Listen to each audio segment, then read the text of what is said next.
Salut la FOMO Team, j'espère que vous allez bien. On se retrouve aujourd'hui pour une nouvelle émission de l'Eco Crypto, ton rendez-vous hebdo pour suivre les marchés financiers et les marchés crypto. Ici, tu pourras te faire ta propre opinion. On te donne tous les outils, en tout cas, pour t'aider à réfléchir au mieux et à voir les conséquences qu'il pourrait y avoir sur tes marchés. N'hésite pas, en début de vidéo, à lâcher ton petit abonnement et un pouce bleu si la vidéo te plaît, pour nous récompenser et pour faire grandir la chaîne. Allez, c'est parti, on commence tout de suite au programme du jour. On a les marchés US, on partira sur les marchés européens. On ira voir BTC, ETH. J'ai pas spécifiquement d'altcoin pour cette fois-ci. Ok, alors sur les marchés US, ce qu'il faut retenir sur la semaine, c'est que les marchés vendredi ont terminé en hausse. Ça a été soutenu par une séance où les acheteurs étaient présents juste avant ce week-end de 3 jours pour les Américains, puisque c'est la fête nationale de l'Amérique. Généralement, le vendredi, ce sont davantage des investisseurs long terme qui achètent plutôt que des personnes qui ont des positions court terme. Généralement, ces personnes coupent leurs positions en fin de semaine. En tout cas, les amis, c'est historique. Cette semaine était vraiment historique pour le S&P 500 et le marché américain, puisque nous sommes retrouvés sur une session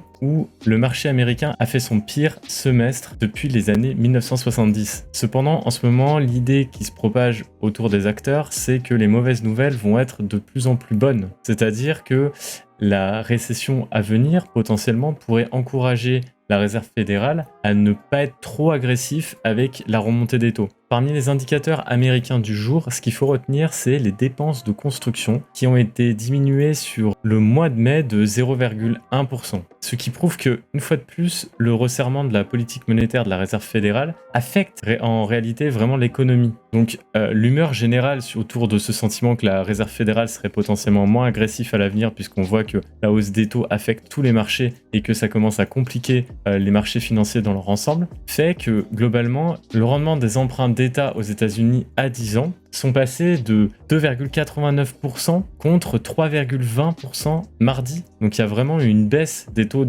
obligataires de rendement à 10 ans sur les États, ce qui fait que globalement on est toujours dans cette logique que les obligations vont potentiellement ne pas être le meilleur des filons, et en tout cas on va commencer à avoir un petit intérêt qui va se stopper, et donc du coup on va potentiellement laisser un peu d'argent sur les actifs risqués, puisque le rendement obligataire serait moins intéressant que ce qu'on avait prévu si la Fed avait augmenté encore ses taux. Le courant acheteur sur la session du S&P 500 de vendredi, donc là on va les regarder, parce que là j'étais en données mensuelles jusqu'à présent, on va aller regarder les données journalières sur le S&P 500. Vous voyez qu'on a eu une belle remontée ce vendredi, 1er juillet, avec les actions d'Apple qui a pris 1,62%, Amazon qui a pris 3,15%, Netflix qui est parti sur un 2,91% et Tesla qui a pris 1,24%. À noter quand même que Facebook, Meta, perdu un petit peu, il a perdu 0,76%, dû tout simplement en fait aux dernières déclarations du PDG Mark Zuckerberg qui s'attend, je cite, à l'un des pires retournements de conjoncture économique que nous ayons vu dans l'histoire récente. Donc du coup en fait ils ont annoncé 30% des prévisions d'embauche d'ingénieurs en moins. Donc c'est un document interne qui a été obtenu par l'agence Reuters et qui montre que Meta est très pessimiste sur l'avenir des marchés financiers et tout simplement de l'économie au global. Alors à noter que quand même le mouvement justement de hausse d'Amazon, d'Apple a compensé en fait l'énorme baisse actuellement sur le S&P 500 et dans le monde du secteur des semi-conducteurs qui juste à présent était un secteur qui était en pleine expansion et en pleine croissance. Les semi-conducteurs, vous pouvez les utiliser tout simplement pour les processeurs et pour les ordinateurs. Tout simplement le fabricant de microprocesseurs Micron a perdu 2,95% et a publié jeudi après bourse des prévisions très nettement inférieures aux attentes des analystes pour le 4e trimestre de son exercice décalé. AMD, qui est concurrent de Micron,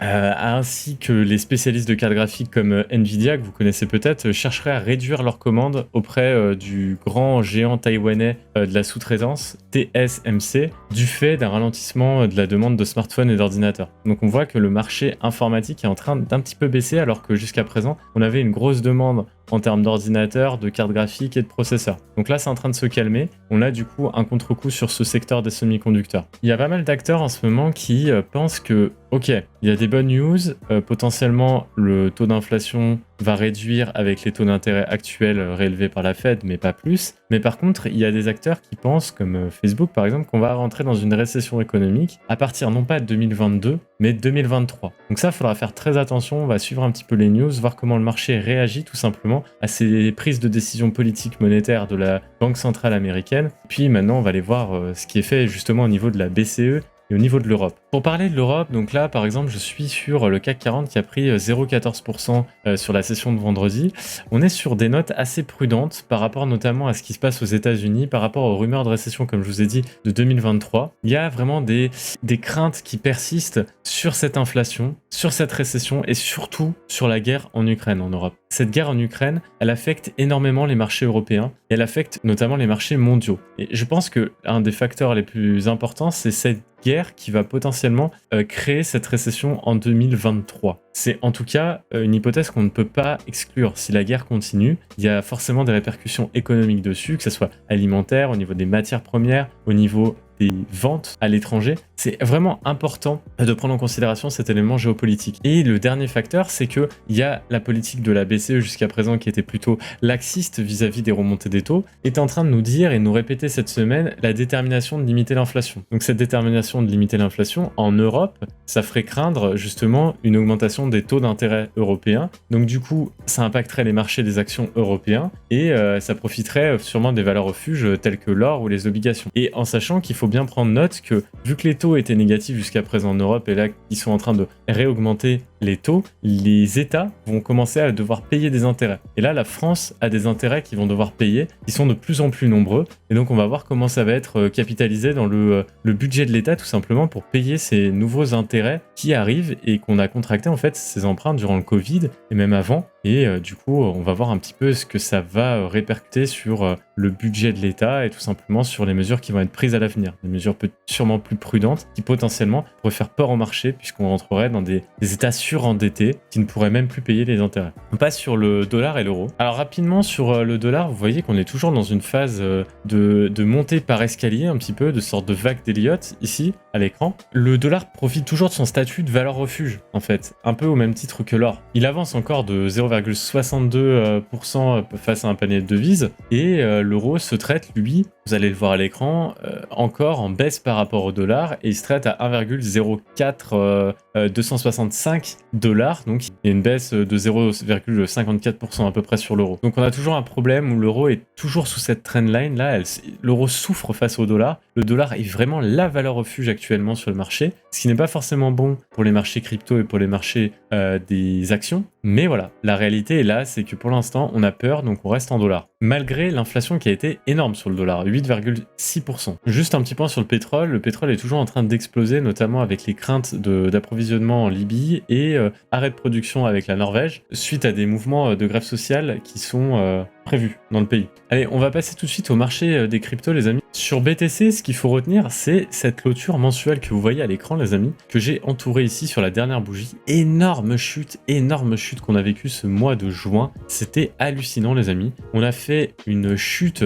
de 44,88% et là on est remonté à une chute de, on va dire, 37,75% à la clôture. Ce qui est positif ici les amis, c'est que on a clôturé au-dessus de la ligne rouge qui est en fait l'ancien ATH de Bitcoin en 2018. Donc du coup, c'était plutôt positif. Nous, on avait dit qu'il fallait pas qu'on descende en dessous, ce qui serait négatif pour le marché, ce qui paraissait être le pire scénario. On est descendu en dessous, on a méché en dessous, mais on est venu clôturer au-dessus. Là, vous voyez qu'actuellement, notre cours est toujours en dessous de cette ligne et c'est pas forcément bon, je vous ai dit. Je vous ai expliqué un petit peu sur le Discord que potentiellement, il fallait qu'on reprenne rapidement cette ligne de 19 659 ou sinon on se dirigerait sûrement vers de nouveau les 17 444 qui est notre zone de liquidité pour aller chercher un petit peu des ordres qui pourraient nous aider à remonter sur le marché. À noter que voilà, sur Bitcoin, on n'est pas dans un très très bon momentum, bien entendu, avec tout ce qui se passe sur les marchés, mais beaucoup de personnes parlent actuellement d'un retour vers en dessous des 15 000 ou d'un retour surtout en dessous et au niveau des 10 000.